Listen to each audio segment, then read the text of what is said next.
Hello everyone, this is Pawan Srinivas. In this video, I am going to discuss about XSLT and how to display XML data using XSLT. First of all, what is XML?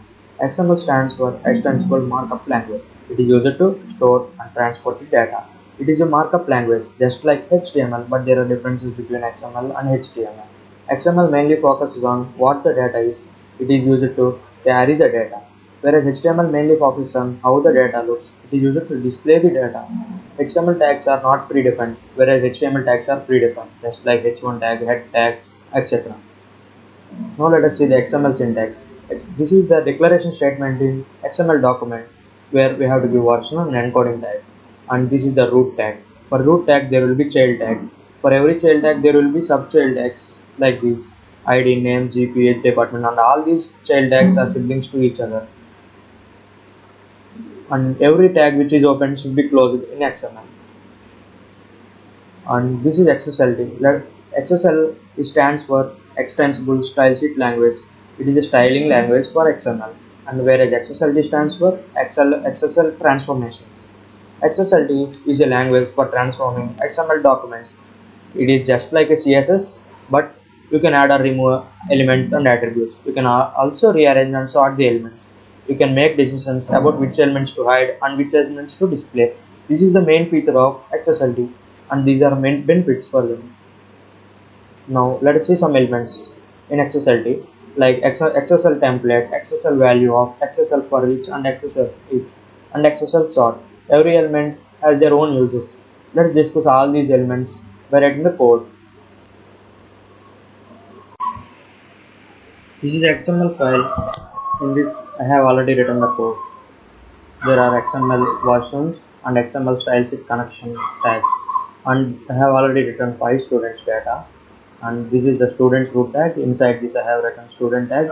Inside the student tag I have given 5 child data like XID, SNAME, department, by OB, and mobile number. Like this I have written 5 students data. I have also written attribute file section. Now I have connected this to XSL document. The syntax should be like this, which starts with XML style sheet element name, and also type, which is XR XSL, and also href, which is sample.xsl. This is nothing but the XSL file. Now let us see the XSL file, and I have already written some code in the XSL file. First of all, I will show you the basic template of the XSL document, and this is the basic template, which will contain basic XML declaration tag and also XSL style sheet tag and also XSL template tag. This template is one of the elements which I have already shown, and this element is used to build the template code. In this we have an attribute called match equal to. This match attribute is used to take the data from the XML. Like if I have written slash, then it will take the entire XML file data. If I have written something like student, the student slash, then it will take data which is inside the student's tag. It will not take the data from the outside the student's tag. That is main use of the match attribute. Now I have already done this code. The code inside the template is very similar to the HTML code. There are very less changes. Like you have to add just XSL element tag, XSL element in between the HTML code. That is the only difference between HTML and XML. XSLT. Okay.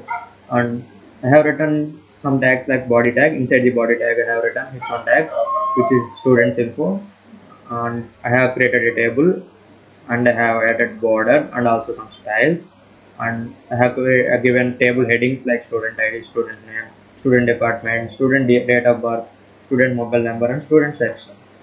And now I want to display the data, but how can we display the data? We have to use another element called for each element. This for each element used to iterate through the entire data in the XML file. First, the syntax should be something like this: XSL for each, which is the element name. Later we have to write attribute name, which is select. In the select attribute we have to write the tag name. Here the tag is something like student, but we have to but where is the student tag? It is inside the student tag, so we have to write student slash student, so it will get the data from student tag. In the student tag we have 5 five tags, that is SID, name, department, mobile number. So we need to call them. And this sort I will explain this later. Yeah. Now to call them, we have another element which is nothing but value of. In this value of, we have an attribute called select. This select attribute will select the tag value. Like I will call the SID tag and the value will be displayed. And similarly as name, department, and for DOB, mobile number, and the section. But this is different from the other. You can see in an XML document there is something like attribute which is section. To call the attributes, we cannot simply write that name. We have to give @ symbol before the tag name. That is the only difference between attributes and general tags. So this is how this is the syntax for each loop. And now let us see the output. Okay, I'll just refresh the page. You can see the data is printed in a table with some color and borders, which I have given in XSL table. And it is printing student ID, student name. All the data is printing here, which is through iteration for loop. And now I don't want to display all the data. I want only some data to display. How can we do that? We can do this by using XSL if element, which is which displays data only if the condition is satisfied. This is the I will write the syntax for that. This is XSL if, which is the element name. After that, the attribute name will be test. Inside the value of the test attribute should be condition, and let us write some condition. Okay, now I want to display only CSE department students data. So the condition should be like this: department equal to CSE. Now just close the tag and that's it. And the closed tag should be below the for each loop. Now save the code. Now just go and refresh the page. You can see only CSE department student data is printing here. So the condition is there are some data in CSE department. Now let us display the ECE students data. Just refresh the page. You can see here only ECE students data is printing. This is the main use of XSL if element. Okay, now what if we want to use something like greater than symbol and less than symbol? Yes, we can also use them. Let us take ID. Okay, it is SID, not ID, and let us write greater than 1, 2, 3. Let us write 1 to 4 and go to the page. Just refresh it. You can see it is displaying data with students 1 to 5, student ID 1 to 5, 1 to 6, 1 to 7. It is not displaying with student ID 1 to 3, 1 to 4 because it is satisfying. It is checking for the condition, and this is main use of the XSL if. And now let's discuss about another attribute which is XSL sort. The main use of the sort attribute is to display the data in sorted order. And this is the syntax for it. This is the element name XSL sort, and in that element we have attribute called select. The attribute is select, and in that select tag we have to write the tag name. That is, let us write first SID, and let us sort the data using XID. Okay, I have to remove this. Now let's go back and just refresh the page. You can see the data is sorted now using the student ID,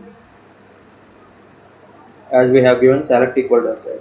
What if we want to sort through the name of the student? Just write as name and just go and refresh the data. Okay, that's it. That is simple. This is how the sort will work. Okay, let us see how this match will work. I have said before, you can also give other things like student slash, like that. Just give here student slash. Now the data, it will take the data only inside the students tag. It will not take the data from outside the students tag. So now I have to change this select tag also, because it will only take, it will not consider students. It will take directly from student tag. Just go and refresh the page. There will be no error. Okay, there is something wrong. Okay, I have to give slash here. Yeah, I have to give, sorry, the syntax is slash the attribute name. This is a, and you can see the data is displayed. You don't need to use student slash student again, because the data, it is taking data inside the students tag. That is one of the use of the match tag, match attribute. That's it. Thank you.